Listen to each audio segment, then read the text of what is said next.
What you want to bet we're going to run into a spotter? If there's a place that's going to happen, it's here. It's here. Wow, man. Somebody slept here this morning. Okay. Leave. Alarm.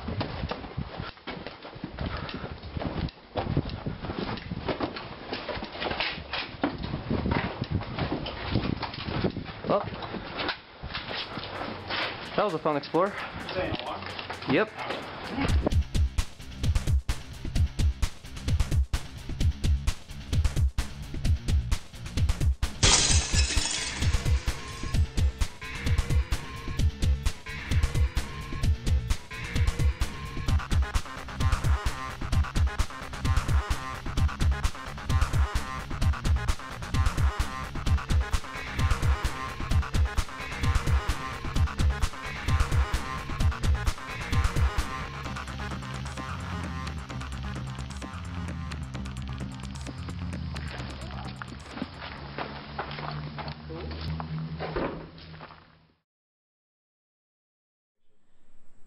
I got into exploration because it was an inexpensive hobby to get into, and I was bored, frankly.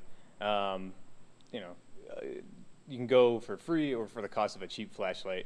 If you really want to get into it, you can get camera gear and, you know, gloves and respirators and the whole shazam, but the basic gear is just yourself or a flashlight. Photography forums, 4chan, I would see Urbex threads pop up, and I look at all these great pictures and I think, this is something that I have to do. Just to see the places, you know, just to get out of your shell. If you're an adventurous kind of person who, you know, is sort of sick and tired of the monotony of everyday life, you go and do something that's got a hint of danger to it. Get out of the safe zone and the sanitized, packaged recreation. So yeah, everybody else who I've trained with and done other training places, they've never encountered anything like this. That's fucking crazy. Yeah. But to me, UE is a creative outlet. I go into places with my camera and I bring back a little bit of art. It's educational. It's very mind expanding. You surround it in history. Anyone can read about history in a book, but I've probably taken enough pictures to make my own book.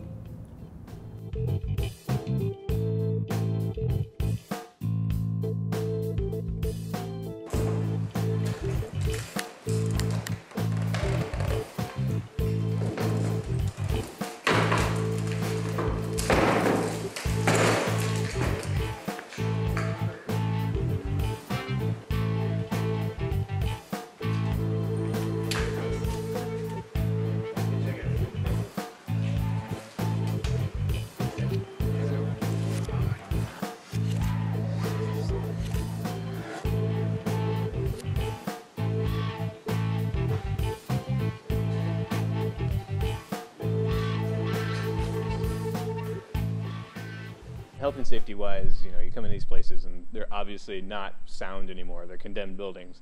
So, you know, there's no handrails, there's no caution paint or tape.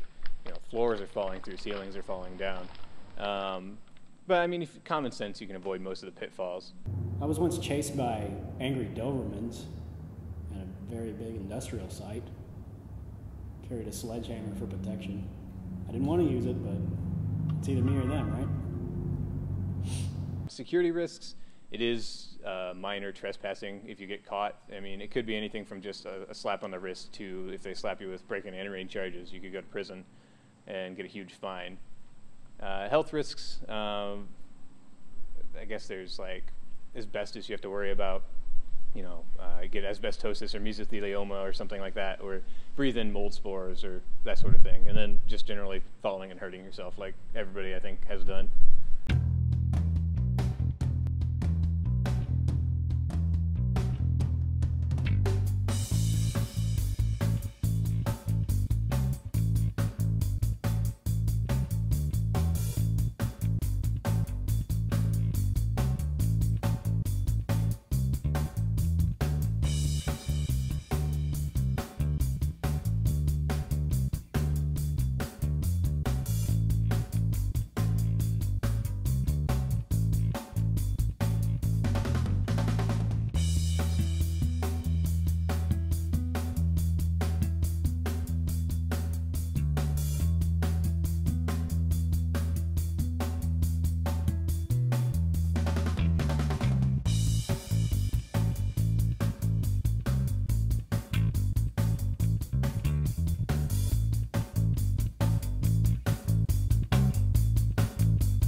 I have a soft spot for drains. I've always kind of liked caves, and drains are similar, man-made caves. My favorite is the rooftop of a skyscraper. They're quiet, they're peaceful, they're low risk. I mean, they've got their own sets of risks you have to worry about, you know, falling in pits or slipping and sliding and, you know, falling and hurting yourself. Or if it rains, then it will flood and drown you. But it's got a lot less of a security risk. You know, nobody's going to come in after you. You're not going to get nosy neighbors poking around or property owners.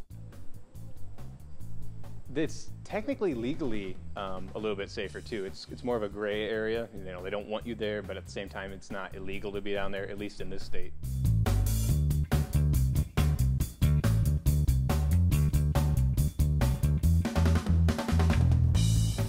When you become an urban explorer, when you learn how to cross the line, the world becomes your oyster. When the red tape is behind you, it's like you're only limited to your own imagination.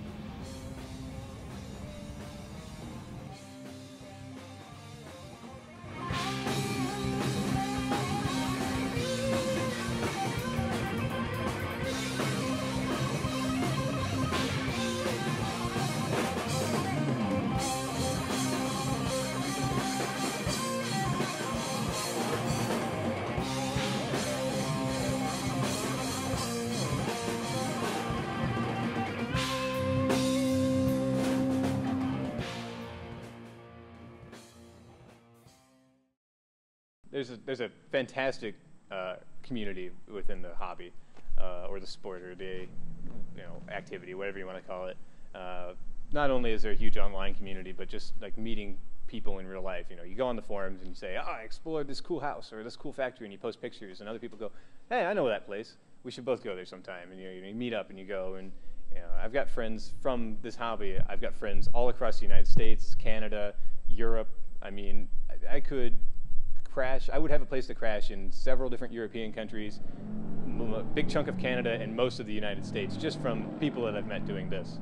So, I mean, the community's awesome. You get a few people who, will come around and they'll look, "Hey, this is a great place. Can you tell me how to get in there?" And then they'll go in and they'll spray paint it or trash it or burn it down.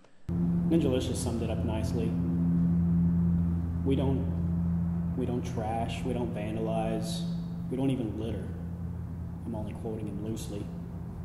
But we respect the places we explore, and we love the places we explore.